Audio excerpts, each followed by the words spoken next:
बरेच ओळखीचे चेहरे दिसत आहेत. चेहरे म्हणजे नावं दिसत आहेत. काही तर परिचित भगिनी, मैत्रिणी अशाही दिसत आहेत. सगळ्यांचं स्वागत करूयात.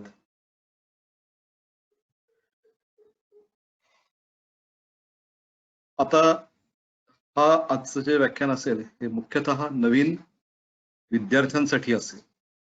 विद्यार्थी असं म्हणत असताना माझ्या डोळ्यासमोर विशेषतः ज्यांचं UG किंवा PG चालू आहे अशा लोकांसाठी हे माझं व्याख्यान असेल. जे सिनियर लोक आहेत, माझ्या बरोबरचे काही जण दिसत आहेत, त्यांना थोडीशी उजळणी होईल. आणि काल मला बागेवाडीकर सर असं म्हणले की मी पण येऊ शकतो, त्याच्यामुळे सर जर का आले तर त्यांनाही आपण थोडासा त्यांच्या उपस्थितीचा फायदा घेऊन काही गोष्टी त्यांच्याकडनंही ऐकूयात. आज मी जो बोलणार आहे तो माझी चिकित्सा नावाचं पुस्तक आहे बागेवाडीकर शास्त्रींचं. पुस्तकं वाचणं हे काही आपल्याला नवीन नाहीये, परंतु नवीन विद्यार्थ्यांना असं होतं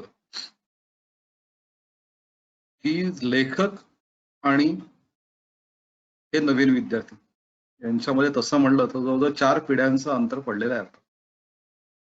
म्हणजे बघा की बागेवाडीकर शास्त्री स्वतः त्यांचे विद्यार्थी म्हणले तर उलटकर सरांचा विद्यार्थी मी, आणि आता मला सर म्हणणारे किंवा माझ्या विद्यार्थ्यांना सर म्हणणारी एक पिढी आता वैद्यांची इथे समोर यायला लागली. एक आपण ग्रंथ वाचतानाही आपल्याला लक्षात येतं की जेव्हा आपण चरक संहिता वगैरे ग्रंथ वाचत असतो तेव्हाही लक्षात येतं की अनेक मोठं अंतर एक देशाचं आणि काळाचं आपल्यामध्ये पडलेलं आहे. त्याच्यामुळे तो अभिप्राय कळायला तेवढे 100% आपल्याला सोपं जात नाही. मग आपल्याला टीकाकार मदत करतात, शब्दकोश मदत करतात. आता इथे त्या मानाने अंतर फार कमी पडले. कमी म्हणजे त्या मानाने म्हणतोय मी. तरी पण नाही म्हणलं तरी 70-1 वर्षाचं, 60-70 वर्षाचं अंतर किंवा कदाचित जास्ती अंतर असेल. मला वाटतं 1979 साली पुस्तकाचं प्रकाशन झालंय. 1980 जरी धरलं तरी किती वर्षाचं अंतर पडलंय बघा. म्हणजे जवळजवळ नाही म्हणलं तरी 90 वर्षाचं अंतर बागेवाडीकर शास्त्रीचं पहिलं केस 1920 सालची ते आज 2020 इतकं अंतर आपल्यामध्ये आज पडलेलं आहे. त्याच्यामुळे थोडंसं हे मला आजचं बोलणं करावं असं वाटलं आवर्जून. मी काय सांगणार आहे ते थोडक्यात सांगतो की ही जुनी पुस्तकं कशी वाचायची ते मी सांगणार आहे. त्यात काय दिलंय हे वाचायला आपल्याला मिळेल. बागेवाडीकर सरांशी माझी चर्चा झाली महिनाभरापूर्वी. नुकतीच समीर बागेवाडीकरशी माझं बोलणं झालं. त्यांनी दोघांनी मला असं सांगितलं की हे पुस्तक आम्ही आता नवीनच छापणार आहोत, त्यात काही भर घालणार आहेत ते आणखीन. आनंदाचीच गोष्ट आपल्यासाठी. तर हे जे पुस्तक आहे हे किंवा कुठलंही जुनं पुस्तक वाचताना मी जे अनेक वेळा सांगत आलोय ती फ्रेम एकदा डोळ्यासमोर ठेवायची. ती फ्रेम आहे की देश एक्स ऍक्सिस वरती, वाय ऍक्सिस वरती काळ आणि झेड ऍक्सिस वरती सामाजिक परिस्थिती. माझं असं म्हणणं आहे किंवा माझा असा आग्रह हा असतो की जेव्हा एखादा ग्रंथ वाचतो, जेव्हा आपण एखादं पुस्तक वाचायला घेतो त्याला तो असा लेखक डोळ्यासमोर उभा राहायला पाहिजे.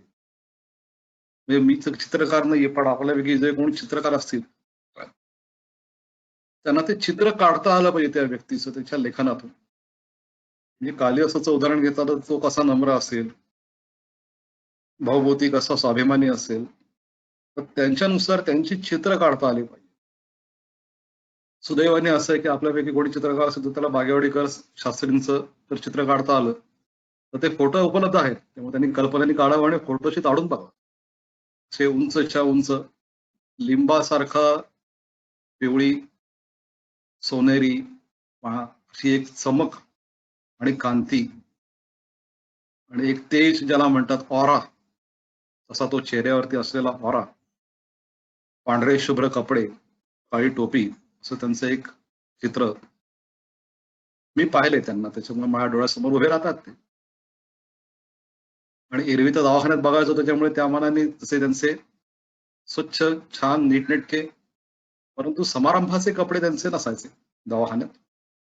परंतु वेदस कोलटकरच्या मुंजीमध्ये ते असा समारंभाचा जो एक वेगळा वेश परिधान करून आले होते, त्यांचं ते जरा आणखीनच वेगळं दिसत होतं. सो तर पातळीवरती ते आधी मांडणी करायची. तर मग काय काय दिसतं आपल्याला? तर 1920 साली त्यांची पहिली केस त्यांनी मांडलेली आहे. 2 वर्ष, 100 वर्ष पूर्ण होत आहेत. आणि त्याच्यानंतर 1979 साली पुस्तक प्रकाशित झालं. म्हणजे साधारणपणे 55 ते 60 वर्षाचा काळ हा याच्यामध्ये गेलेला आहे. पहिली केस ते पुस्तक प्रकाशित होणं. म्हणजे आपल्याला साधारणपणे 55, 57, 58 वर्षांचा काळातल्या केसेस आपल्याला एकत्र मिळत आहेत.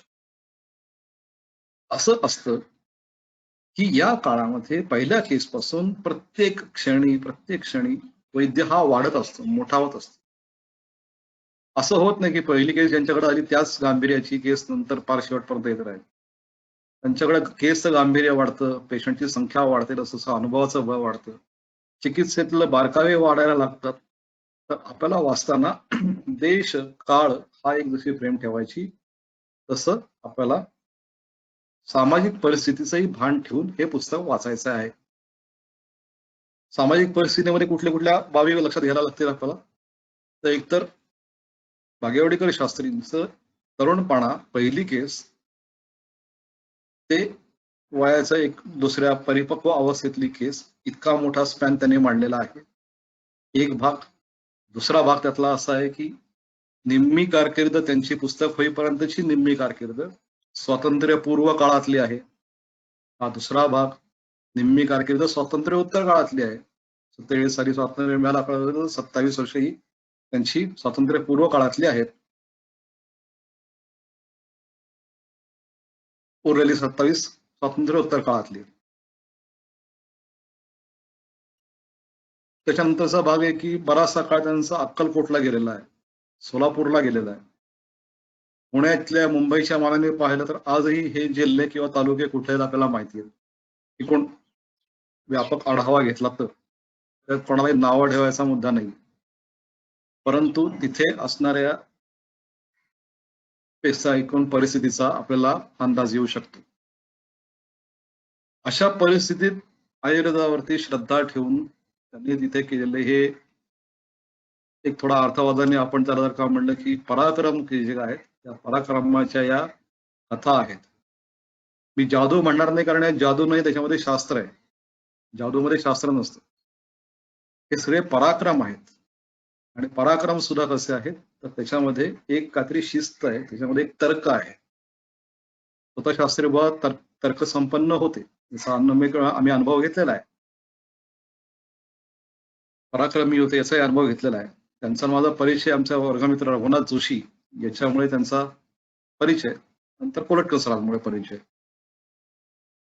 पहिल्यांदा जी भेट झाली ती त्याला कोलटकर सरांना अचानकपणे फोन आला, माधवराव सुवर्णभस्म करायचं आहे का?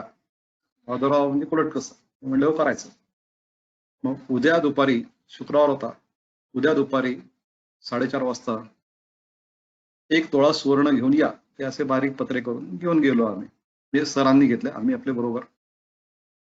तिथे योगिनीताई आताच्या कुलकर्णी त्यावेळेच्या महालकरी होत्या. त्यांनी तो एक फरफऱ्या स्टोव्ह त्याला होता, तो पेटवला, त्याच्यावरती तवा ठेवला, त्याच्यावरती ते सुवर्ण टाकून ते औषध घालून परतलं. तर बराच वेळ कळलंच नाही की काय चाललंय ते, परंतु त्याच्यानंतर कळलं की ते झालं तो सुवर्णभस्म. ते तव्यावरती शिरा परतावा तसं परतलेलं ते सुवर्णभस्म होतं. त्याला वैद्यराज शेंडे तिथे होते, माधवराव शेंडे. आपल्यापैकी अनेकांनी पाहिलं असेल तर ते काय मिश्किल होते आपल्याला कल्पना असेल. विलक्षण मिश्किल व्यक्तिमत्व. तर तिथे निशब्द शांतता होती, कारण अशा प्रकारे तव्यावरती सुवर्णभस्म होईल याची कोणाला कल्पना नव्हती. तर स्वाभाविकच कोलटकर सरांनी असं विचारलं की हा रस कुठला आहे? शास्त्रीबाबांनी काही त्याला उत्तर दिलं नाही. मग शेंडे सरांनी एक गमतीदार प्रश्न विचारला, अहो शास्त्री बुवा, हे कुठलं भस्म? तर म्हशी. तर मला असं वाटलं आता इथे स्फोट होणार एकूण, परंतु काही झाला नाही. शास्त्री बुवा अत्यंत गोड हसले आणि म्हणले, बर ठीक आहे, असं म्हणून त्यांनी तो विषय बदलला. तर हे शास्त्री बुवांचं आमचं पहिलं दर्शन. नंतर मी प्रशांत सरांकडे जात असे. शास्त्री बुवांशी माझ्या 2 किंवा 3च भेटी झाल्या. चौथी नक्की झालेली नाही एवढं मी नक्की सांगू शकतो. चौथी भेट म्हणावी असं नाही, पण दर्शन झालं वेदश्याम मध्ये तेवढंच. हे सुवर्ण भस्म त्यांचं पाहिलं, हे डोळ्यासमोर घडलेली घटना. नंतर मग त्यांचे हिरक भस्म, मकरध्वज याचे सगळ्याचे प्रयोग, रामेठा, भोविष तेल, ससूनमध्ये त्यांचे काही प्रयोग चालायचे, त्याच्या सगळ्याच्या कथा मी ऐकून होतो. त्यावेळेला हौसमन असलेले माझे काही सर्जरीतले MS सर्जरी झालेले किंवा न्यूरो सर्जरी केलेले माझे काही मित्र आहेत, ते सुद्धा अजून त्यावेळेच्या कथा सांगतात. ते तिथे सर्जरीला हाऊसपोस करत असताना बागेवाडीकर शास्त्री कसे यायचे वगैरे वगैरे.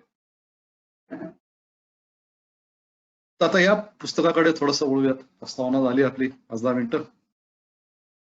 तर थोडं पुन्हा एकदा मी आठवण करून देतो की पुस्तक वाचताना हेच असं नाही, कुठलंही पुस्तक वाचायला लागेल, शास्त्रीय पुस्तक म्हणतोय मी, ते शास्त्रीय पुस्तक वाचत असताना किंवा ललित पुस्तक वाचताना अशा पद्धतीने वाचावं की आपल्या डोळ्यासमोर त्या लेखकाची एक प्रतिमा उभी राहिली पाहिजे. तो लेखक विचार कसा करतो हे आपल्याला दिसायला लागलं पाहिजे. असं वाटलं पाहिजे की तो लेखक बोलतोय, तो लेखक बोलतच असतो जेव्हा लिहितो तेव्हा, परंतु ते जे काही बोलणं आहे ते जसं असं आपल्याला दिसायला लागेल, त्याला ते व्हायला लागेल, तशा पद्धतीने आपलं त्यांची ते एकाग्रता व्हायला लागली ना, की मी अनुभवाने सांगतो की आपला हा लेखक पुढे काय म्हणू शकेल याचा अंदाज यायला लागतो थोडासा, आणि मजा येते. की तुम्ही कालिदास वाचताना हे करा, चरक वाचताना करा, वाग्भट वाचताना करा, पण आपल्याला तो लेखक दिसला पाहिजे डोळ्यासमोर. तसं आता शास्त्री पुन्हा पाहत पाहत पुढे जायचं. तर 1920 ची पहिली केस आहे. एक मला सहज शंका येते, प्रशांत सर आले की त्यांच्याशी कदाचित हा प्रश्न विचारूयात किंवा सुंदरपणे विचारेन. 1918 ची ऍडमिशन आहे शास्त्री बुवांची. टिळक युग संपलं होतं त्याला, लोकमान्य टिळक युग, परंतु त्यांनी त्याला स्वदेशीचा मंत्र दिला होता. शास्त्री बुवांची एकूण घडण पाहता विलक्षण देशभक्त होते याच्यात काही शंका नाही. तर ते त्या स्वदेशीच्या आंदोलनाचा भाग म्हणून आयुर्वेदाकडे वळले का काय असं काही कळायला मार्गाने त्यांनी लिहून ठेवलेलं नाहीये. लिहून ठेवलं असं तर मला माहिती नाहीये. तर ती एक शक्यता नाकारता येत नाही, कारण की त्या स्वदेशीचं प्रेम आणि त्या देशभक्तीचा एक उत्कट आविष्कार म्हणून त्या आयुर्वेदाकडे वळले असतील अशी शक्यता ही अजिबातच नाकारता येत नाही. त्याला खूप मोठ्या प्रमाणात टिळकांच्या प्रेरणेने अनेक जण आयुर्वेदाकडे वळले आणि त्यांनी शुद्ध आयुर्वेदाचा वसा चालू ठेवला.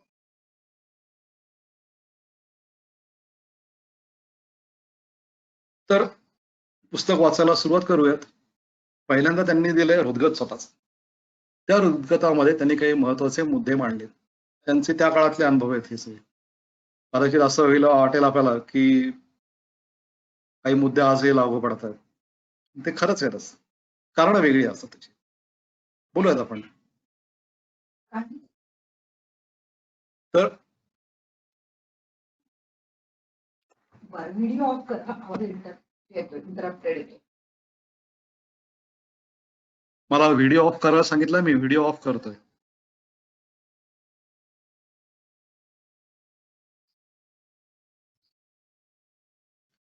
तर मी असं म्हणतो की हृदगतामध्ये त्यांनी जे काही मुद्दे मांडलेले आहेत ते आपण थोडे थोडे बघूयात. पहिला मुद्दा असा की जुने वैद्य पाठ देत नसत. हा तर आपल्याला अनुभव आजही असू शकेल. तर एक कुडतरकर शास्त्री म्हणून असेच पराक्रमी, मोठे पराक्रमी थोर वैद्य होते. त्यांनी असे दावा केला होता, कोरटकसांकडे ते येत असत. माझ्याही त्यांच्या एक 2-3 भेटी झालेल्या आहेत. 2-3च झाल्या, जास्त नाही. तर त्याला ते असं म्हणायचे की माझी विद्या ही राजकन्या आहे, तुम्ही राजपुत्र आहात हे सिद्ध करा, मग मी तुम्हाला माझी विद्या देईन. तर ही असा त्यांचा दावा होता. मुद्दा त्यातला देण्यामागचा भाग असा होता की ते मोकळेपणाने देणं कोणालाच अवघड नव्हतं. तथापि तुम्ही घेणारा इदम अथर्व शीर्षम अशिष्याय न देयम, अशी कथा आहे, असं सांगितलं होतं. हे अशिष्याला देऊ नये अथर्वशीर्ष. काही अडचणी होतात. आपल्याकडे म्हणलेलं आहे शस्त्रम शास्त्राने सलिलम पात्रापेक्षणी. तो पात्र पाहिजे विद्यार्थी, तर त्याची अपेक्षा असल्यामुळे ते देत नसत मोकळेपणाने, हे खरं आहे. हे सामान्य विधान करूयात आपण. आताही तसं होतं बऱ्याच वेळेला. दुसरा एक त्यांनी महत्वाचा मुद्दा असा मांडलाय की आयुर्वेदातील काही निदानांचा उलगडा हा या काळात त्यांना झाला, विशेषतः अंतर्वेगी ज्वर. आता अंतर्वेगी ज्वराचं वर्णन आपल्याकडे पाहिलंय, अंतर्दाहो अधिकच तृष्णा प्रलापो हृदयव्यथा वगैरे वगैरे सगळी आपल्याला वर्णन पाठ आहेत. पण तो मोजायचा कसा किंवा ठरवायचा कसा हा अंतर्वेगी ज्वर आहे, त्याचं एक मोजमाप शास्त्रीय बुवांनी घालून दिलं की गुदगत तापमान मोजायचं थर्मामीटरनी, आणि तिथे जर का तापमान ते त्या ठराविक पातळीवरचं असेल तर तिथे फरक पडतो, म्हणजे त्याला म्हणायचं अंतर्वेगी ज्वर. तर हे सुद्धा आपल्याला आता करून पाहायला पाहिजे. जे नॉर्मल टेम्परेचर घेणं हे आधी 10, 50, 100, 200 वेळा केल्याशिवाय तुम्हाला अंतर्वेगी ज्वराचा निदान हे करता येणार नाही. शास्त्री बुवांचा जो हा मुद्दा आहे तो फार विलक्षण महत्वाचा आहे की अंतर्वेगी ज्वराचं मूल्यमापन कसं करायचं, तर गुदगत टेम्परेचर तुम्ही घ्यायचं. आता मुळात याच्यासाठी आपल्याला कष्ट केले पाहिजेत. सर्जरीच्या केसेस पाहिल्या पाहिजेत, सर्जरी वॉर्डला काम केलं पाहिजे. त्याशिवाय शरीराचं आतलं टेम्परेचर नॉर्मलच किती असतं हे आपल्याला कळणार नाही. जे जेव्हा आपण ऍबडॉमिन ओपन केलं जातं त्यावेळेला तिथे हात घातल्यानंतर काय परिस्थिती होते, ग्लोव्हजचं काय होतं, लिव्हरचा स्पर्श कसा लागतो, ऍबडॉमिनचा स्पर्श कसा लागतो, इंटेस्टाईन्स कशी लागतात, हे जर का आपल्याला माहितीच नसेल, गायनिक मध्ये आपण कामच केलेलं नसेल, तर आपण फार काल्पनिक अवस्थेत खेळत असतो असं मला म्हणावं असं वाटतंय. एक काम करायला पाहिजे आपण. एक भाग. दुसरा भाग असा की गुदगत टेम्परेचर. इथे लिव्हर मधचा स्पर्श इतका मोठा आणि त्या मानाने इथलं टेम्परेचर किती, तिथलं टेम्परेचर किती, गुदाच्या आतलं मधलं टेम्परेचर किती, हे जेव्हा आपण स्वतः पाहाल, त्यावेळेला आपल्याला अनेक वेळेला अतिसाराची संप्राप्ती, आरशाची संप्राप्ती याचा आपोआप थोडा थोडा थोडा एक वेगळा बोध व्हायला लागेल, असं मी तुम्हाला नक्की सांगतो. की गुदगत टेम्परेचर घ्यायला सुरुवात करा, आपोआप तुमच्या संप्राप्तीकडे बघायच्या दृष्टिकोनातच फरक पडेल. हा एक महत्वाचा मुद्दा हृदगतामध्ये त्यांनी मांडलेला आहे. तिसरा एक महत्वाचा मुद्दा त्यांनी मांडलाय हृदगतामध्ये की रसाचं निपात स्थानावरती होणारं शोषण आणि विपाककाळी होणारं शोषण यात फरक असतो. रसाचं, रस याचा अर्थ रसौषध इथे नव्हे, इथे रस याचा अर्थ मधुर आम्ल लवण हे षड्रस, तर यांचं निपात स्थानावरती रसो निपाते द्रव्याणाम विपाक कर्मनिष्ठ आहे असं आपण म्हणतो. याचा अर्थ ते विपाक कर्मनिष्ठ होते, रसाचाच विपाक होतो, परंतु याचा अर्थ तिथे विपाक होऊन जे काही शोषण त्याचं होणार आहे तिथे अर्थातच फरक पडेल. आता हा फरक कसा पडेल ते सांगतो मी. रस ज्याला निपात स्थान, निपात याचा अर्थ स्पर्श होणे. तो त्वचेला झाला तरी आपल्याला त्याचा रस कळतो का नाही, म्हणजे निपात डोळ्याला सुद्धा कळतं का नाही. समोर चिंच कोणतरी धरून उभं राहिल्यानंतर तोंडाला पाणी सुटणं हा स्पर्शनेंद्रियाचा निपात आहे, प्रत्यक्ष हा डोळ्याचा निपात आहे. हा डोळ्याचा निपात आहे, परंतु त्याचं अभिव्यक्ती होताना आपल्याला रसनेंद्रियावरती दिसते. स्पर्श करायची सुद्धा चिंचेला गरज नसते. समोर चिंच कोणी खाताना आता मला नुसतं चिंच म्हणलं तरी तोंडाला पाणी सुटलंय. किंवा खूप वेळा असं होतं की धमासा शब्द जोरात उच्चारला तरी माझ्या तोंडाला जे पाणी सुटायला लागतं. त्रास होतो मला, डोळ्यातनं माझ्या नाकातनं पाणी यायला लागतं धमासा समोर आला तर. धमासाची बरणी कोणी ओढलं तरी माझ्या नाकातनं पाणी यायला लागतं. इतका त्रास मला तसा होतो. त्याला म्हणायचं हा लांबून होणारा पण निपात. निपात याचा अर्थ स्पर्श होणे. स्पर्श होणे हे परत उपलक्षणात्मक आहे. दरवेळेला हाताने स्पर्श व्हायला पाहिजे, स्पर्शनेंद्रियाचा स्पर्श असं नाहीये. स्पर्श मानस एवढच असलं तरी तो जरा बाजूला ठेवूया.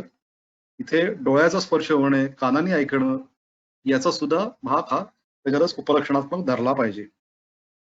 मुद्दा असा आहे शास्त्री बुवांचा की रसाचं निपात स्थानावरती होणारं शोषण आणि विपाककाळी होणारं शोषण यात फरक असतो. आता हे त्यांनी तत्वाचा भाग सांगितलेला आहे, हा खरा आहे. आपण असा अभ्यास करूया किंवा करायला घ्यावं आपण की कुठल्या कुठल्या रसाचं विपाक स्थानावरती होणारं शोषण आणि निपात स्थानावरती होणाऱ्या शोषणामध्ये फरक पडणार आहे. तर तसं म्हणणं तर सगळ्यांचंच पडणार आहे. कुठल्या रसाचा कुठला फरक पडेल, कसा फरक पडेल, याचं काही आपल्याला सूत्र दिसतंय का? तर मी ते सूत्र सांगतो. सूत्र काय आहे आपल्याला, की जिभेच्या तिथे होणारी जी काही अभिव्यक्ती आहे ती स्वाभाविकच, जीभ हे अपमाभूताचं स्थान आहे. त्याच्यामुळे अपमहाभूताचे जे समान परमाणू जिथे असतील त्या रसाची अभिव्यक्ती जिभेवरती पटकन होईल. त्या मानाने पार्थिवता, गंध वगैरेचे हे उशिरा होईल आणि ते विपाककाळी त्याचं पचन होणार आहे. म्हणजे जर का आपण अशी मांडणी केली की कुठल्या रसाचं शोषण किंवा एकेका रसाचं शोषण जिभेवरती कधी होणार आहे आणि विपाककाळी किती होणार आहे याचं पर्सेंटेज मोजायचा प्रयत्न करता येईल का आपल्याला? करावा असं मी सांगतो. उदाहरणार्थ एक मधुर रस घ्यायचा. मधुर रसातली महाभूतं आपल्याला माहिती आहेत. कुठली आहेत? पृथ्वी आणि जल. आम्ल रसातली माहिती आहेत. कुठली आहेत? तेज आणि, मला वाटलं कोणीतरी बोलत नाही. ठीक आहे, असो रे, मला एक फोन चालू आहे कोणाचा तरी. हा नाही, ठीक आहे, असो. तर या पद्धतीने महाभूतांची मांडणी आपण केल्यानंतर आपल्याला लक्षात येईल की त्यातलं जे अपमहाभूत प्रधान आहे त्याचं शोषण जिभेवरती जास्ती पर्सेंटेज मध्ये जास्त होईल. त्या मानाने शेवटपर्यंत त्याचं परिणामन होईपर्यंत, स्थूल महाभूतांचं परिणामन होईपर्यंत जे मधुर रसाचा काही भाग, साधारणपणे 50% भाग हा कुठे शोषण होईल? जिभेवरती होईल. पण त्यातला जो पार्थिवतेचा अंश आहे तो शोषण व्हायला त्याला विपाक काळापर्यंतच जायला पाहिजे. आम्ल रसामधली महाभूत लक्षात घेतली त्याचा फरक पडेल. कटू रसामधली महाभूत लक्षात घेतली त्याचा फरक पडेल. याचा उपयोग आपल्याला कुठे करायचा आहे? आपल्याला औषध तोंडात द्यायचं आहे, ते जिभेवरती चाटवायला द्यायचं आहे, अनुपाना सकट द्यायचंय, त्या जिभेच्या खाली ठेवून द्या म्हणून सांगायचंय. याचं आपल्याला ठरवताना होतं. ते मी खूप वेळा काही औषधं ही जिभेखाली धरून ठेवा म्हणून सांगतो. कधी कधी ही जिभेवरती धरून ठेवा म्हणून सांगतो. चूर्ण असतात, काही पुढे असतात, तरी पण त्या अनुपानाबरोबर चाटा असं सांगत नाही. परपटीसारखे कल्पना मी सांगतो की जिभेखाली धरून ठेवा ते 5 मिनिटं, नंतर गिळले तर गिळले जाऊ देत. किंवा कधी कधी गुगुळ सुद्धा असं सांगायला लागतं. त्याचं कारण आहे, गुगुळाचं कारण वेगळं आहे. थोडं एकदा जिभेने ते जरा पातळ करा, चावा, कारण ते काय होतं त्याच्यावरती पॉलिश खूप असतं म्हणून ते गिळले जात नाहीत, एवढाच त्यातला भाग आहे. परंतु ते वेगळं. पण इथे हा मुद्दा लक्षात घ्या की रसाचं निपात स्थानावरती होणारं शोषण आणि विपाककाळी होणारं शोषण यातला फरक आहे. शास्त्रीबांनी आपल्याला तत्व दिलंय. आता अभ्यास करणं आणि त्यानुसार निदानामध्ये आणि चिकित्सेमध्ये फरक पाहणं. तर याचा उपयोग कुठे कुठे होणार आहे ते सांगतो. की त्या रसाचा अमुक एक समजा भेळ खातोय पेशंट, वडापाव खातोय, तर त्याचं तिथे होणारं शोषण त्या कटू रसाचं, तिक्त रसाचं आणि त्याचा गुदगत भागावरती होणारा परिणाम, याच्यामध्ये काय फरक पडेल हे आपल्या डोळ्यासमोर आलं पाहिजे. अशा अतिसार ग्रहणीचे पेशंटच्या बाबतीत विचारताना रसांची भूमिका सुद्धा आपण या पद्धतीने विचारली पाहिजे. हितूमध्ये विचारतो आपण, पण ते जोडीला त्याच्यात नेमकेपणा थोडा आणायचा. तर हे रसांचं निपात स्थानी होणारं शोषण, निपात काळी होणारं शोषण आणि विपाक काळी होणारं शोषण, विपाकाच्या स्थानामध्ये होणारं शोषण, याच्यामध्ये फरक पडणार आहे, हे लक्षात ठेवलं पाहिजे. अर्शाच्या पेशंटला औषधं देताना त्याचा काळ बदलला पाहिजे आपल्याला, किंवा त्यातली महाभूतं बदलली पाहिजे. अतिसाराच्या पेशंटला औषधं देताना त्याचा काळ बदलला पाहिजे, त्यातली महाभूताचे भाग लक्षात घेतला पाहिजे, त्याची मात्रा बदलायला लागेल. आपण म्हणजे अतिसारामध्ये जर का आपल्याला औषध द्यायचं असेल तर त्याची मात्रा आपल्याला त्याचं विपाक होईपर्यंत ते औषध टिकलं पाहिजे एवढी मात्रा दिली पाहिजे का नाही? तुम्ही आपलं एक अर्धी गुंज मात्रा दिली तर ते अतिसारापर्यंत काम करेल का हो? नाही करणार, कारण त्याचं शोषण इथे रसापर्यंतच होऊन जाईल. मग त्याने जर का विपाक स्थानामध्ये आणि विपाक काळी काम केलं पाहिजे अशी आपली भूमिका असेल तर आपल्याला त्याची मात्रा तेवढी दिली पाहिजे. मात्रा गुरु तरी ते केलं पाहिजे, महाभूत गुरु नसेल तर. लक्षात येतंय? हा मुद्दा घेऊन आपण पुढे जाऊया. दुसरा एक त्यांनी महत्वाचा मुद्दा मांडणार उद्गतामध्ये, ही रसायन औषधांचे कार्यक्षेत्र. आता इथे रसायन औषध म्हणत असताना चरकोक्त रसायन आणि रसकल्प दोन्ही अपेक्षित आहे. तर त्यांचं कार्यक्षेत्र शरीर मनासह चेतना, धी, धृती, सुरती हे सगळं असतं, असा एक महत्वाचा मुद्दा त्यांनी मांडलेला आहे. आता हे वाक्य आपल्याला ग्रंथातही सापडेल, परंतु शास्त्रीय बोलणे सांगण्यामध्ये मजा काय आहे किंवा गांभीर्य काय आहे, तर त्यांनी हे क्लिनिकली वापरून पाहिलेलं आहे, हा त्यातला गांभीर्याचा मुद्दा आहे. चरकाने पण दिलेलं आहे, चरकाने वापरून पाहिलेलं होतं. शास्त्री बुवा हे आत्ता डोळ्यासमोर आमच्या होते आणि त्यांनी ते बरे केलेले पेशंट अशा पद्धतीने आम्ही पाहिलेले आहेत, ऐकलेले आहेत.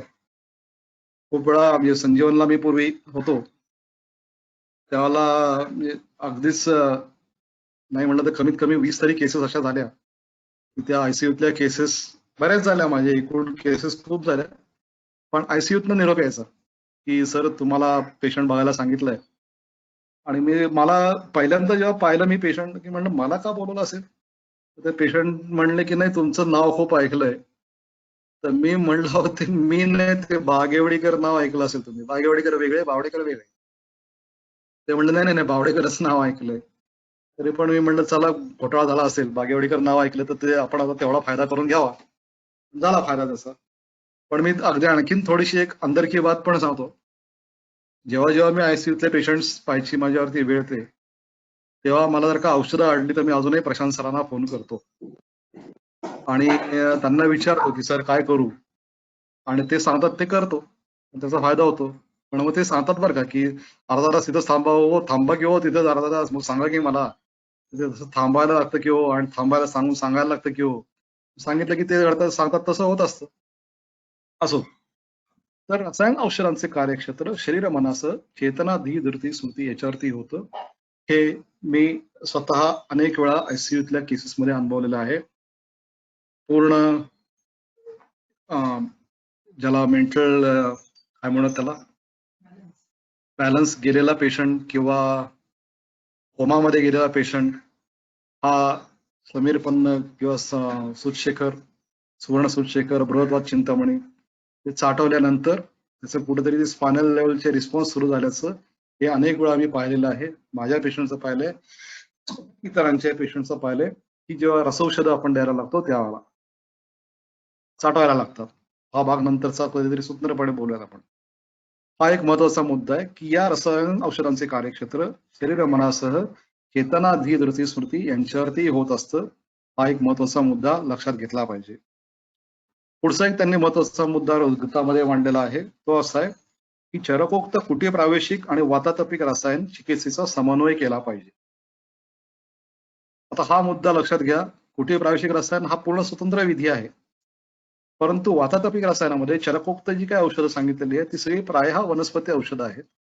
आणि ही जी औषधं आहेत रसौषधं ही खनिज आहेत, भस्म आहेत, त्याच्यामध्ये रत्न आहेत, ही सगळ्याचं मिळून ती औषधं झालेली आहेत. शास्त्रीबाबांचं म्हणणं असं की या दोन्हीचा समन्वय तुम्हाला करता आला पाहिजे, तुम्ही केला पाहिजे. स्वतः शास्त्रीबाबा अनेक वेळा करत असत. हा एक आपल्याला अभ्यासाचा महत्वाचा मुद्दा आहे. आता परत याच्यामध्ये एक आणखीन बारीकसा भाग जो येतो त्याच्याकडे मला तुमचं लक्ष वेधायचंय. खूप वेळा असं होतं की रसचिकित्सेतलं न दोषाणाम न दुष्याणाम असं एक ते सूत्र सांगितलं जातं. माझा थोडासा या सूत्राबद्दल असा मला विरोध म्हणायचा नाहीये, परंतु थोडा आक्षेप असा आहे, की असं नसतं बरं का. औषधाची जर का आपण एक नीट त्याची मांडणी केली, की कसं एखादा सुक्षिकर रस म्हणा किंवा व्रतवाद चिंतामणी कसे तयार करत गेलं, हे जर का आपण पाहत गेलो, त्याची जर का बेरीज करत गेलो व्यवस्थित, त्याची जर का अनुक्त सगळ्याचा अभ्यास करत गेलो, तर आपल्याला त्या औषधाची सुद्धा रसविकल्पना मांडता येते.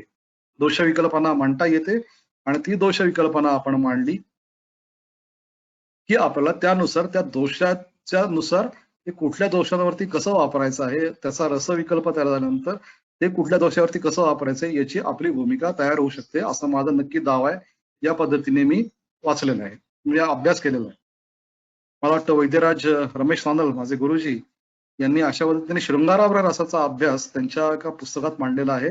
आपण तो अवश्य वाचावा. की त्या पद्धतीने अभ्यास केला तर रसौषधांचा सुद्धा अभ्यास आपल्याला रसविकल्पना आणि दोषविकल्पना या पद्धतीने करता येतो. तर हे जे शास्त्रीबाबांचं म्हणणं आहे की चरकोक्त कुटीय प्रावेशिक आणि वातातपिक या रसायनाचा समन्वय करता आला पाहिजे. तर तो कसा करायचा? तर चरकाची दोषिक कल्पना आणि या जर का रसौषधींचा आपण जर का एक दोषिक विकल्पना त्याची तयार केली, रसविकल्प तयार केले, तर त्याला आपल्याला याचा समन्वय हा निश्चितपणे करता येईल. याच्याबद्दल मला काही शंका नाही. आणि तो करावा. आणि सुदैव असं आहे की प्रशांत बागेवाडीकर सर अजून आपल्याला मार्गदर्शन करू शकतात. त्यांना आवडतं खूप सांगायला. तेही आपल्याला निश्चित मार्गदर्शन करू शकतील. तर हा समन्वय आपल्याला करता आला पाहिजे. कारण असं आहे की आता ग्रामीण भागामध्ये सुद्धा आयुर्वेदाचे अनेक चांगल्या पद्धतीचे व्यावसायिक तयार झालेले आहेत. त्यांच्याकडे जबाबदारीने जाणाऱ्या केसेसची संख्या ही वाढतीये, कौतुकाची बाब आहे. की आयुर्वेदाचं तसं दुय्यम स्थान आत्ताच्या परिस्थितीत तर खूपच चांगलं स्थान यायला लागलंय. तर अशा पद्धतीने जेव्हा अपेक्षा वाढतील त्यावेळेला आपल्याला अभ्यासही वाढला पाहिजे, ही कृपया लक्षात ठेवा. आणि त्याच्यामध्ये हा रसायन वापरणं हा याच्या पुढची काळाची गरज आहे, हे नक्की लक्षात ठेवा. रसायन याचा अर्थ रसौषध वापरणं. कारण असं आहे की मात्राच कमी होऊन जाते तुमची सगळी. म्हणजे असं लक्षात येतं खूप वेळा की आपल्या भस्मांना कायम विरोध होत असतो. आणि ते भस्मांना विरोध व्हायचं एक कारण मला एका कारखानदाराने असं सांगितलं होतं, की अहो च्यवनप्राशला विरोध करणार नाही मॉडर्न मेडिसिन कधी. कारण च्यवनप्राशची मात्रा 20 ग्रॅम आहे रोजची. पण सुवर्ण भस्म 5 आणि 10 मिलीग्रॅम तुम्ही वापरताय. तर इथे इंडस्ट्रीची अडचण होतीये. 5 आणि 10 मिलीग्रॅम तुम्ही 1 गुंज हिरक भस्म वापरणार म्हटल्यानंतर एवढ्याशा कमी मात्रेत तुमचं औषध काम करतंय म्हणलं की इंडस्ट्रीची अडचण होतीये. म्हणून भस्मांना विरोध आहे. असा एक मुद्दा एका कारखानदारांनी माझ्यासमोर मांडला होता. चर्चेचा विषय. आता त्याची चर्चा नको. मुद्दा असा की चरकोक्त कुटी प्रावेशिक म्हणजेच वनस्पतीची औषधं, आहारातली औषधं, म्हणजे आहार संज्ञक औषधं याचा सगळ्याचा भाग मिळून आणि त्याच्यानंतरचा पुढचा भाग जो आहे की वातातपिक रसायन त्याच्यामध्ये वनस्पती आहार, वनस्पती औषधं, आहारयुक्त औषधं, आहारद्रव्ययुक्त औषधं आणि रसौषधं याचा समन्वय आपल्याला करता आला पाहिजे. परत इथे एक अभ्यासाचं हायपोथेसिस आपल्याला मिळतंय की रसौषधींच्या निर्माणाची प्रक्रिया लक्षात घेऊन त्यातल्या निर्माणाच्या प्रत्येक प्रक्रियेचा अभ्यास करत करत आपण पुढे गेलो तर त्या औषधाची एक दोषिक विकल्पना रस विकल्पना म्हणजे उदाहरणार्थ आरोग्यवर्धिनी. आरोग्यवर्धिनीचा रस कुठला आहे, वीर्य कुठलं आहे, विपाक कुठलं आहे हे आपल्याला मांडता येईल का? हो, तो मांडता येईल. त्याच्यामध्ये अमुक एक आहे, तमुक एक आहे याची भावना दिली आहे. अशा जर का आपण बेरजा करत गेलो तर त्याची आपल्याला रसविकल्पना मांडता येते, दोषिक विकल्पना मांडता येते आणि त्यानुसार आपल्याला त्या अन्य दोषिक विकल्पनेवरती सुद्धा वापरता येईल. ते याचा अर्थ असा नाही की हिरक भस्म हे ठराविक ठिकाणीच वापरायचं आहे. तुम्हाला समजा योग्य रसविकल्पना करून तुम्ही हिरक भस्म अम्लपित्तामध्ये सुद्धा चांगल्या पद्धतीने वापरू शकाल याच्यात काही शंका आहे का? काहीच कारण नाहीये. कारण हिरक तयार कसं करत गेलं याची विकल्पना आपण मांडत गेलो तर आपल्याला त्या त्या पद्धतीने त्या त्या व्याधींवरती, त्या त्या रसविकल्पनेवरती, त्या त्या दोष विकल्पनेवरती हे कसं वापरायचं याची आपली भूमिका स्पष्ट होऊ शकते. माझा मुद्दा एवढाच आहे, म्हणजे मी याच्यातनं काय पुढे नेतोय ते, मी पुढे असं नेतोय की रसौषधींचा सुद्धा एक तुम्ही रसविकल्पात्मक अभ्यास आणि दोषविकल्पात्मक अभ्यास करायला पाहिजे. तो केला तुम्ही म्हणजे मी पण करतोय. तो केल्यानंतर आपल्याला मध्ये हा खूप मोठा फरकच पडतो, की आपल्याला त्या औषधांच्या वापरायची एक दृष्टीच बदलून जाते.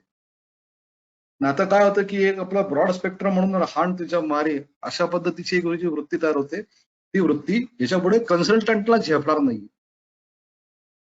आता याच्यापुढे लोक आयुर्वेदाच्या लोकांकडे कन्सल्टंट म्हणून बघायला लागले असतील, तर त्या पद्धतीनेच आपल्याला त्याचा अभ्यास आपण त्याची उत्तरं देता आली पाहिजे. असो.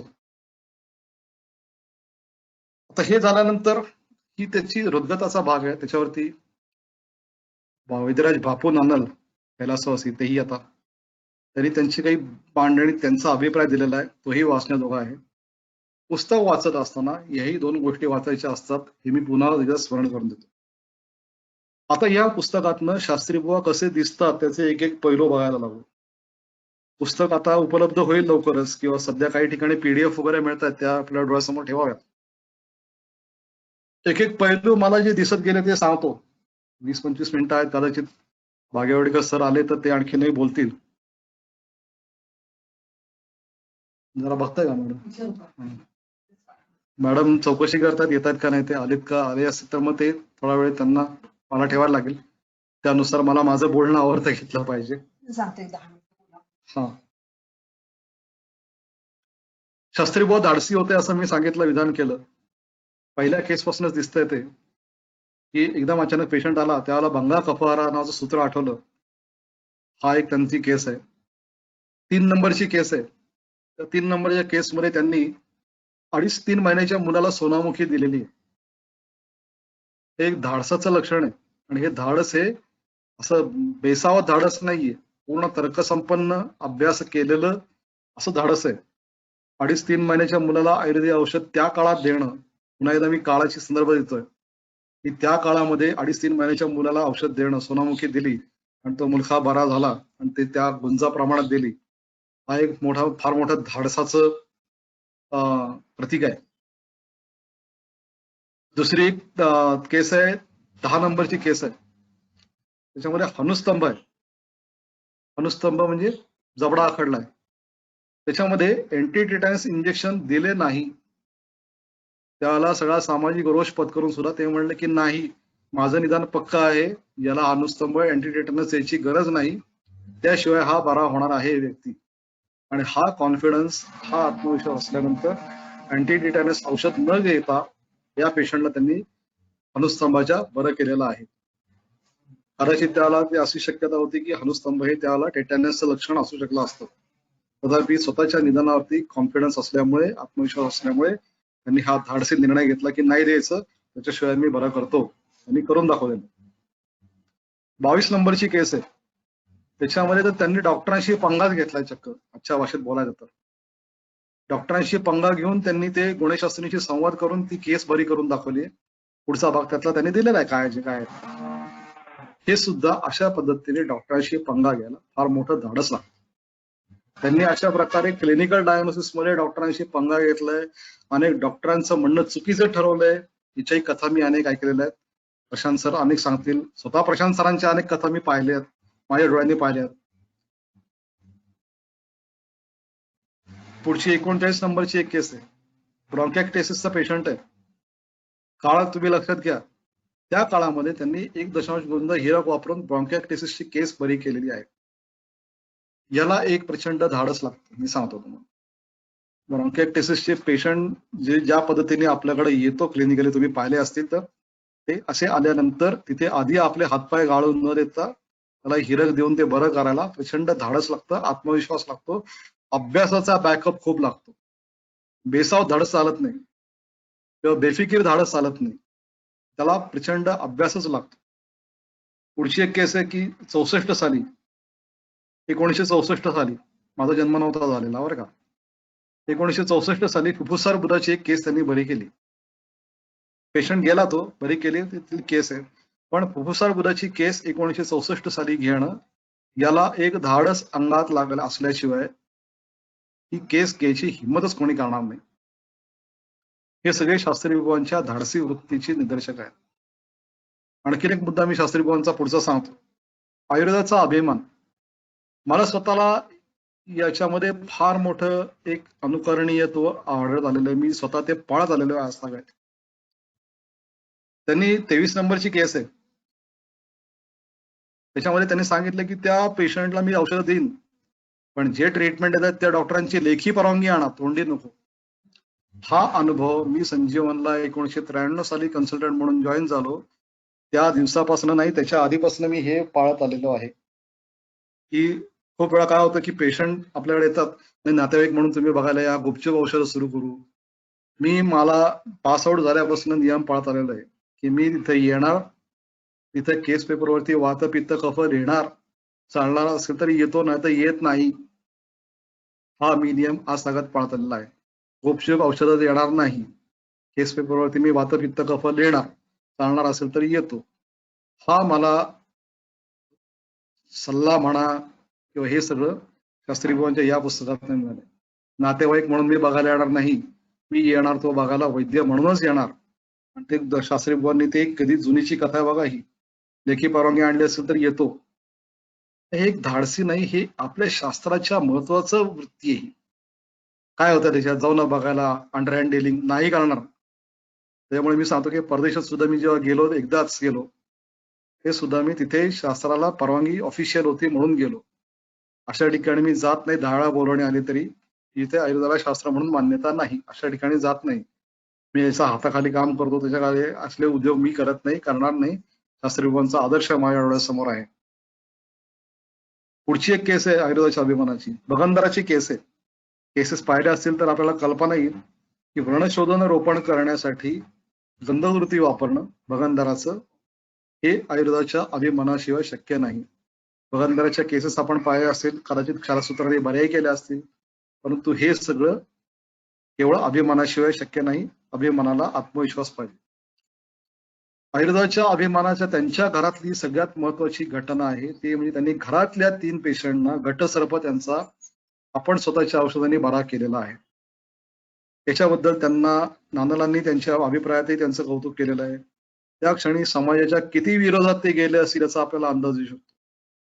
आज असं होतं, तुमच्या कोणाच्याही माझ्या घरातही असं होतं, की जरा घरातल्या पेशंटला जरा काही वाटेन असं झालं, की आपण आपलं ते कुठल्याही कारणाने असो, मी स्वतः सुद्धा माझा आयुर्वेदाचा अभिमान असला तरी ते एकूण सामाजिक प्रेशरला बळी पडतो. मी स्वतः पडतो बळी. परंतु शास्त्री बुवा त्या प्रेशरला त्या काळात बळी पडलेले नाहीत. घटसर्पाच्या तिन्ही केसेस त्यांनी घरातल्या बऱ्या केलेल्या आहेत. हा शास्त्री बुवांचा खूप महत्वाचा मुद्दा आहे. दुसरा. तिसरा मुद्दा शास्त्री बुवांचा मी सांगतो. आलेत सर? नाही. बाथरूममध्ये बरं. 12 पर्यंत आम्ही असं सांगितलं. तिसरा मुद्दा असा की कष्ट करणं. प्रॅक्टिस ही काही सोपी नाहीये. 2 नंबरची केस आहे. विशूची केस आहे. त्यात शास्त्री बुवांनी असं दिलं की रात्रभर बसून होतो. आणि नाडी आली की दुसरी पुडी द्या मल्ल सिंदुराची, पुडी नका देऊ. तर रात्रभर पेशंटच्या शेजारी बसून होतो. मला सांगा जरा किती जणांनी एवढं पेशंटच्या शेजारी बसून राहिलेत. मी अनेक वेळेला यांना प्रशांत सरांना फोन केलेला आहे. आयसीयूतल्या केसेस असताना त्यांचं तुझं तेच म्हणणं असायचं, हो बावडेकर तिथे बसून राहा, हो तिथे एक अर्ध्या तासाने मला फोन करा. हे प्रशांत सर कायम सांगायचे मला. आणि मग तिथे बसून राहायचो मी, बघत राहायचं पेशंटची नाडी येते नाही येते, किती येते, काय होतंय बसून राहणं तिथे. तर इथे तर त्यांनी शास्त्रीबांनी सांगितलंय की विशुचिकीचा पेशंट मी रात्रभर बसून होतो. ही एक. आणि नंतर मल्लसिंदुराची पोळी दुसरी देऊ नका म्हणून सांगितलं. हे वाचण्याजोगी कथा आहे सगळी. आलेत प्रशांत बागेडकर सर आलेत. सरांचं स्वागत करतो. सर एक मी तुम्हाला 10 मिनिटांनी तुमच्याकडे सोपवतो, नंतर मग तुम्ही बोला. हो.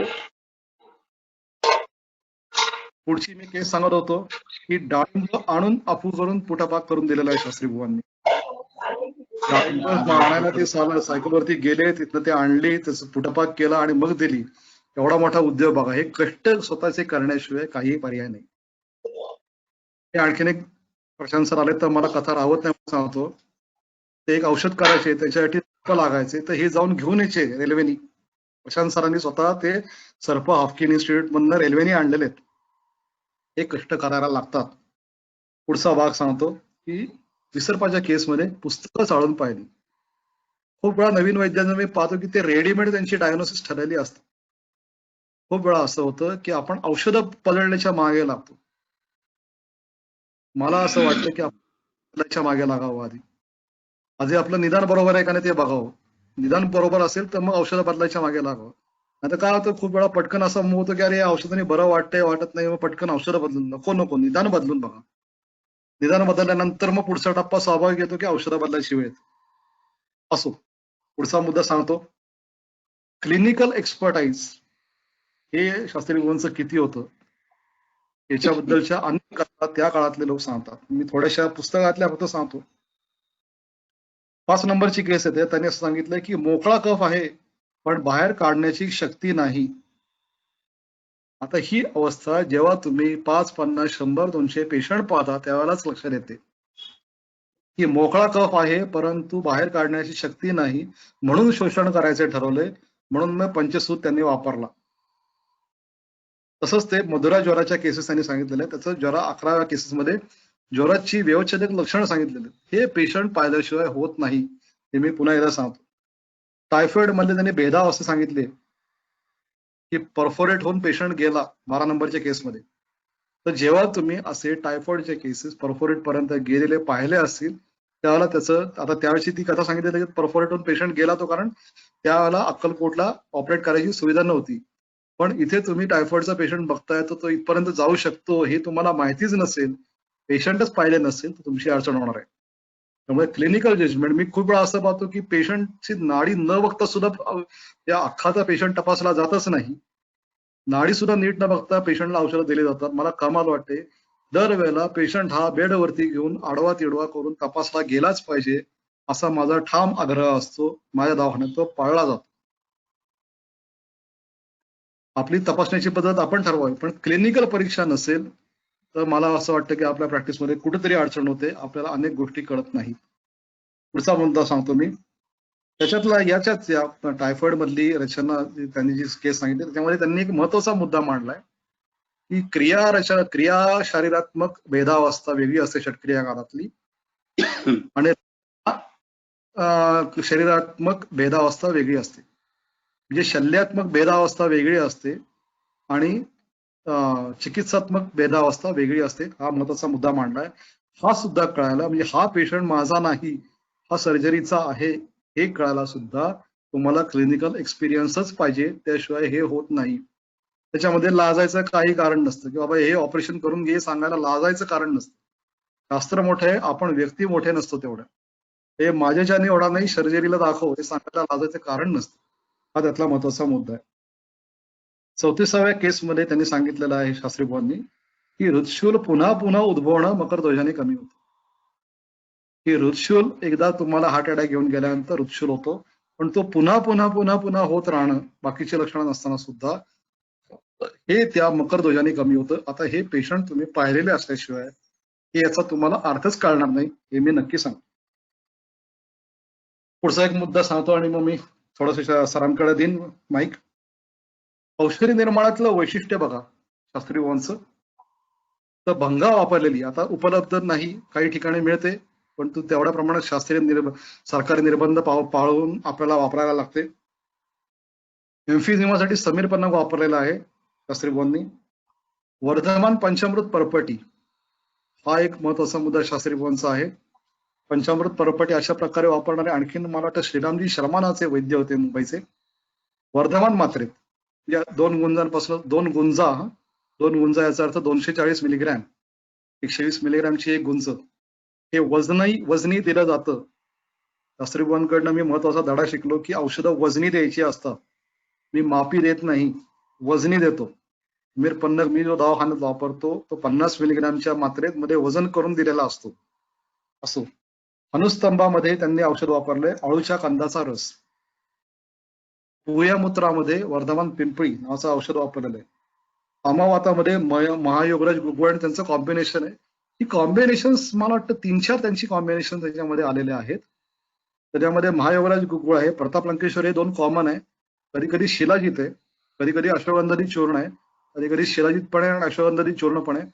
हा योग त्यांचा मला वाटतं आजही प्रशांत सरांच्या वापरात आहे. सौ बावडेकर पण हा योग वापरत असतात. त्यानंतर लेप्रेसीसाठी गंधर्वतृती हा तर कमालीचा प्रयोग आहे. एक वेगळं औषध शास्त्री बुवांचं, हे शास्त्री बुवा वेगळ्या पद्धतीने करत असतात. मानव सर वेगळ्या पद्धतीने करतात गंधर्वतृती. शास्त्री बुवांची गंधर्वतृती करायची पद्धत जी मी शिकलो जेव्हा माझ्यापर्यंत आली ती अशी की ते अंडी वापरून अंडी फोडून त्यातला बल काढून टाकायचा. त्याच्यामध्ये गंधक आणि शुद्ध नवसागर, शुद्ध गंधक शुद्ध नवसागर 2.5 ग्रॅम भरून नंतर त्याला अंड्याचं झाकण करून मातकापड करून नंतर मग ते तेलामध्ये उकळायचं आणि मग त्यातमध्ये जो द्राव जमा होतो तो गंधकवृत्ती. अशा प्रकारची गंधकवृत्ती शास्त्री बुवा करत असतात असं मी शिकलोय. अर्थात शास्त्री बुवांचे प्रयोग एवढे चालायचे, प्रशांत सरांचे एवढे चालतात की त्यात आणखीन त्यांनी जर का 20 नवीन घटना केल्या असेल तर मला कल्पना नाही, सर सांगतील. तर हे एक वेगळं औषध आहे, आपण आवश्यक करावं. मला असं वाटतं आदित्य देशमुख म्हणून वैद्य आहे, मुंबईला आहे का कोल्हापूरला आहे, त्यांनी याचं काही कम्पॅरेटिव्ह स्टडी आपल्या वैद्य योगिनीताई मुळे टिळकच्या त्यांच्या मार्गदर्शनाखाली केल्याचं मला एक अंधुकसा आठवत आहे. इओसिनोफिलियासाठी रिंगणी नावाचं एक व्याधी प्रत्यनिक म्हणावं असं औषध एक शास्त्री बुवांनी त्याला सांगितलं होतं. ते मीही तसंच म्हणजे कधी कधी काय होतं आपल्याला एक बिल्डोक रिपोर्टला औषध द्यायला लागतात, कधी कधी दरवेळेला द्यायला लागतात असं काय नाही, पण रिपोर्टला औषध देण्यासाठी ज्यांना आवश्यकता वाटते त्यांनी इओसिनोफिलियासाठी रिंगणी नावाचा एक फॉर्म्युला लक्षात ठेवा. शेवटचा एक मी मुद्दा मांडतो आणि मी थांबणार आहे पुस्तकाचा परिचय करून देताना. मी मुद्दे अशासाठी मांडतो की शास्त्री बुवांचे व्यक्तिमत्व याच्यातनं डोळ्यासमोर तुमच्या उभं राहायला पाहिजे. शास्त्री बुवांनी केलेले कष्ट त्यातनं डोळ्यासमोर उभं राहायला पाहिजे. त्यांनी कुठल्या देशामध्ये कुठल्या काळामध्ये कष्ट केलेत हे डोळ्यासमोर उभे राहायला पाहिजे आणि म्हणून हे सगळं लक्षात ठेवून पुस्तक वाचायचंय. तर या सगळ्या मगाशी मी धाडसी वृत्ती त्यांची सांगितली, ऐराचा अभिमान सांगितला, कष्ट सांगितले, सगळ्यात महत्वाचं म्हणजे क्लिनिकली त्यांनी जे काही काम केलं ते किती आलोट आहे हे मी सांगितलं. त्यांची नवीन औषधं स्पेसिफिक त्यांची अशी काही सांगितली. शेवटचा मुद्दा असा आहे की प्रामाणिकपणाचं त्यांनी फार मोठी एक या पुस्तकामध्ये मांडणी केलेली. म्हणजे 6व्या केसमध्ये विषमज्वर एकही पैसा मिळालेला नाही हे पण मोकळेपणाने सांगितलेलं आहे. पेशंट एक्सपायर झाल्याचं 11 नंबरची केस, 38 नंबरची केस, या 2 केसेसमध्ये त्यांनी सांगितलं की पेशंट एक्सपायर झाला. खूप वेळा असं होतं की पेशंटची अर्धीच बाजू सांगितली जाते. म्हणजे मला एक असं माहिती आहे, आमचे एक मित्र म्हणले की किडनीच्या एवढ्या केसेस मी पाहिल्यात ना की आता माझ्या विद्यार्थ्यांना पण ट्रीट करून कंटाळा आला. आणि ह्या असे अनेक पेशंट नंतर मग डायलिसिस घेताना दिसतात मला, कारण माझ्या मित्राकडे डायलिसिस घेत असतात किंवा कार्डियक पेशंटचे अरे काय सांगायचं, इतके असे ट्रीट केलेत ना की काय विचारूच नको. मी आता तर आमचे कंपाऊंडर पण कंटाळून गेला. असं सांगणारे काही वैद्य मला भेटले, ते नंतर तिकडे बायपासला गेलेले किंवा मॉडर्न मेडिसिनची औषधं घेताना तेही मी पाहिलेले आहेत. तर अशा प्रकारे अर्धवट आपलं सांगून शास्त्र आपण खराब करायचं काही कारण नाही. जे आपण केलं त्याचं योगदान कमी नसतं. जे काही केलं ते प्रामाणिकपणाने मांडावं, हा एक महत्वाचा धडा या सगळ्यातनं घेतला आहे. मला असं वाटतं आता शास्त्री बुवांचे मी सांगितलेल्याचं उजळणी करतो थोडीशी, की कुठलंही पुस्तक वाचताना देश, काळ आणि सामाजिक परिस्थिती याच्यावरती त्या लेखकाची आधी मांडणी, त्या विषयाची आधी मांडणी करून पुस्तक वाचावं. लेखकाचं, शास्त्री बुवांसारख्या मोठ्या लेखकाचं पुस्तक वाचताना त्यांचं व्यक्तिमत्व डोळ्यासमोर उभं करायचा प्रयत्न करावा आणि ज्यांनी पाहिलेलं आहे, त्यांच्याकडे शिकलेले आहेत, अशा लोकांकडनं ते व्यक्तिमत्व आणखी बारीक तपासून घ्यायचा प्रयत्न करावा. एकूण या 51 केसेस आहेत, 14 तर त्यातल्या ज्वराच्याच केसेस आहेत. इतका आपल्या पुढे मोठा खजिना मांडलेला आहे. त्यांचा हृदगत हा एक फार मोठा खजिना आहे. खरं म्हणजे मला याच्यावरती लेखच लिहायची इच्छा होती, पण कदाचित असं झालं असतं की पुस्तक 100 पानी आणि माझं लेख 200 पानी अशी पंचायत झाली असती. म्हणून मी हा त्यातल्या बोलण्याचा मार्ग पत्करला की थोडंसं कमी बोलता येतं. लिहायला सुरुवात केलं तर असं वाटतं की याच्यावरती किती बारकाईने लिहित राहू. एकेका केसेसवरती त्याच्यात समजा एका पानात झाली असेल तर त्या केसवरती लिहिण्याजोगं 2-2, 3-3 पानं आहे. इतकं याच्यामध्ये ताकद आहे, याच्यामध्ये पोटेन्शियल आहे. तर आपण हे पुस्तक अवश्य मिळवावं.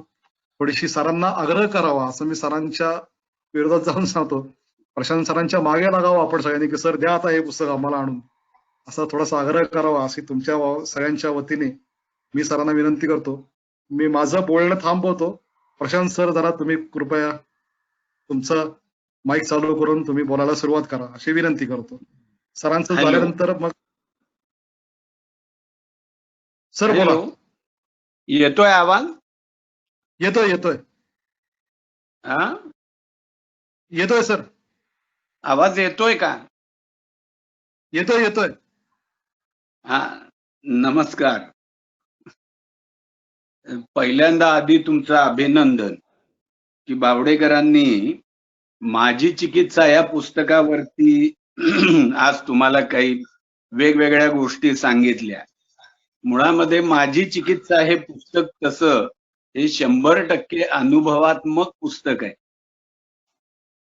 त्याचं दुसरं वैशिष्ट्य बावडेकरांनी जे सांगितलं तुम्हाला, क्लिनिकल एक्सपिरियन्स काय असतो तो त्या पुस्तकामधनं तुम्हाला थोडा तरी प्रतीत होता. मला आठवतंय की भडकमकर म्हणून एक फार मोठे डॉक्टर मुंबईत होऊन गेले.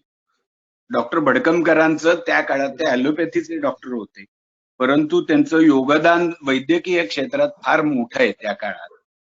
तर त्यांचं एक वाक्य होतं, त्या वाक्याची आज मला त्याच्यावरून आठवण झाली. ते वाक्य ते नेहमी म्हणायचे की तुमचं डायग्नोसिस कसं असलं पाहिजे.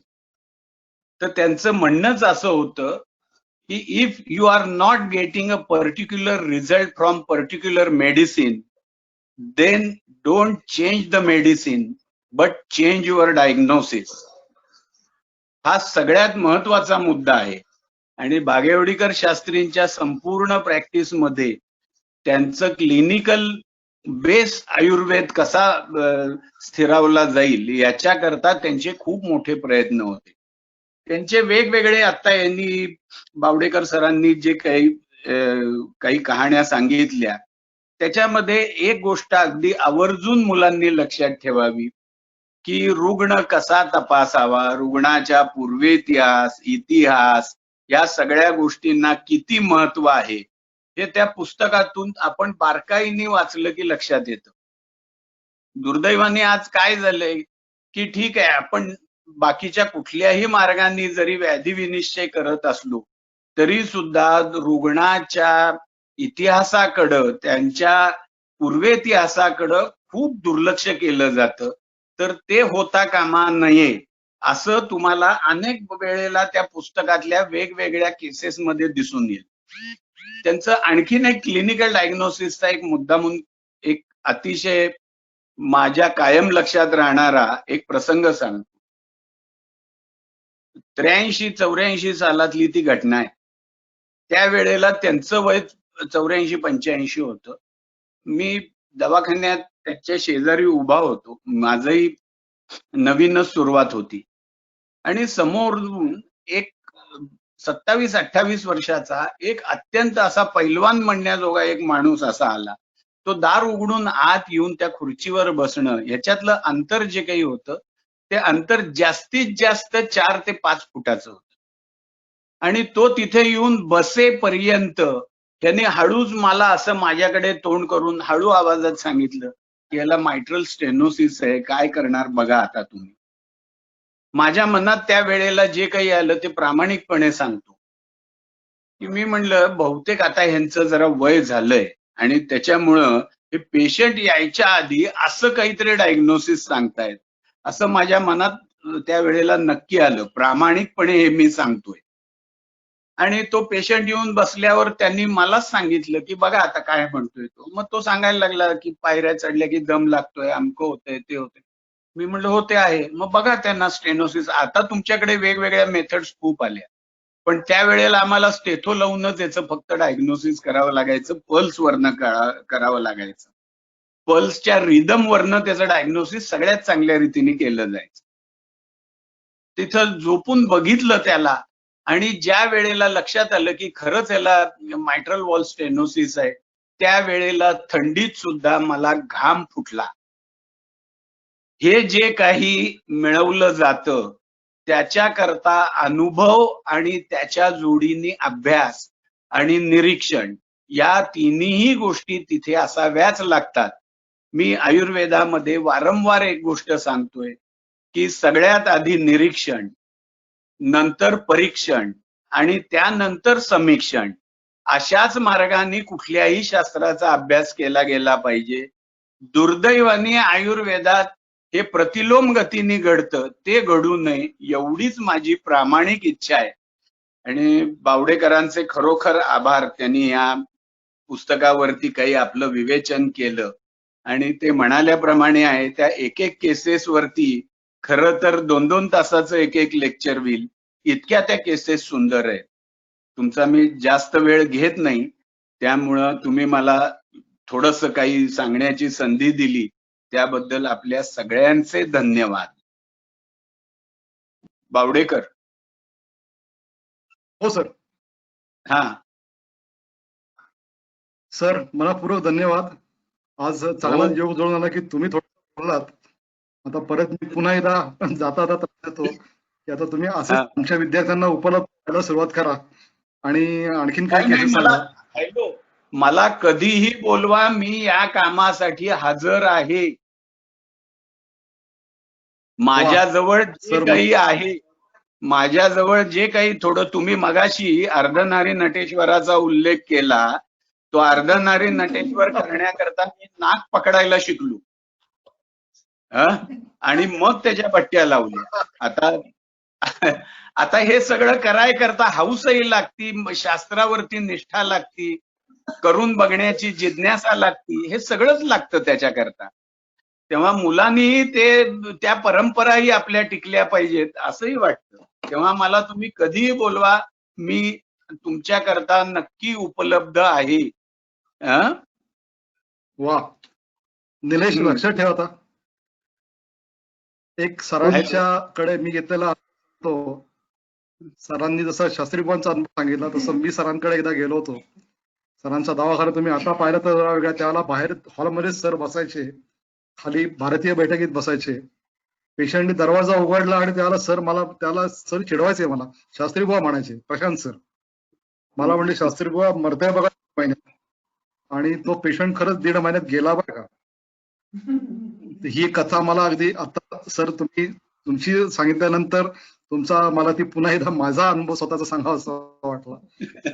शास्त्री बुवांचं पुस्तक लवकर येईल अशी अपेक्षा व्यक्त करतो. प्रशांत सर, पुन्हा एकदा धन्यवाद. लवकर येईल. आणि निलेश, आता लक्षात ठेव, सरांनी आपल्याला होकार दिलाय. सरांचा वेळ घेऊन सरांची व्याख्यान होतील असं बघा. आणि सरांचे औषधी निर्माणातले आणि त्यांनी बुवांच्या औषधांमध्ये त्यांनी घातलेली भर असा एक वेगळा विषय आपण सरांना देऊयात असं मला वाटतं. सर, तुम्ही शास्त्री बुवांची औषधं त्यात तुम्ही घातलेली भर असा एक विषय आम्हाला कधीतरी द्या. नक्की नक्की.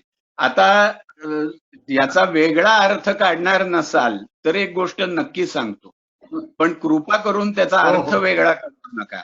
हा, की बाबांची पण आमची एक अशी इच्छा असायची की नवीन नवीन काहीतरी केलं पाहिजे.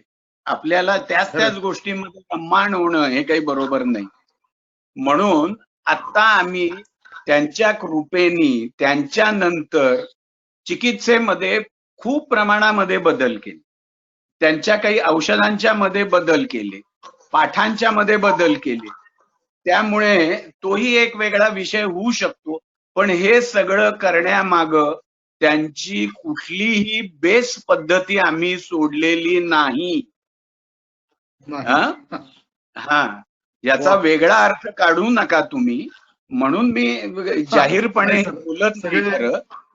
हा, सगळे सगळे सुज्ञ आहेत सर, सगळ्यांची भक्ती आहे, त्यामुळे हा विषय ऐकायला सगळ्यांना नक्की आवडेल. तर मी आमचा निलेश ढवळे तुम्हाला संपर्क करेल, मी बोलीन आणि एकदा स्वतंत्रपणे हो. व्याख्यान विषयावरती ठेवूयात. नाही नाही, नक्की नक्की करू आपण. हा, हो सर. काय निलेश, थांबायचं का? हो हो चालेल. सरांना धन्यवाद द्या एकदा. हो. नाही नाही. हॅलो. हॅलो. हा सर. हा निलेश बोल.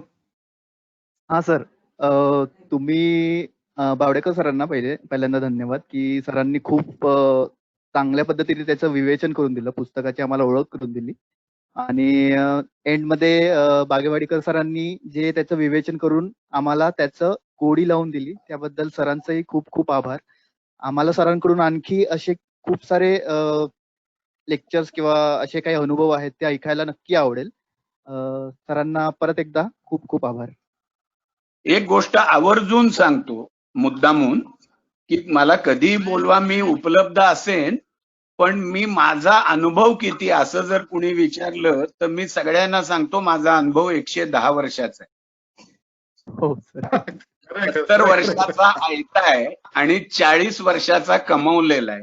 त्याच्यामुळं माझ्याजवळ सांगण्याजोग्या किती गोष्टी असतील त्याचा विचार करा. हा, वा, हो सर. हो क्या बात आहे. हा, हा. हम्म. नक्की सर, आम्हाला खरंच आवडेल तुमच्याकडून खूप साऱ्या गोष्टी शिकायला. हो हो हो. हा? ही हो. ज्ञानगंगा थांबूयात. वाहती राहिली पाहिजे. हा? हो हम्म. सर. चालेल, थांबूयात सर. हो हो हो हो हो. अच्छा, नमस्कार. हा.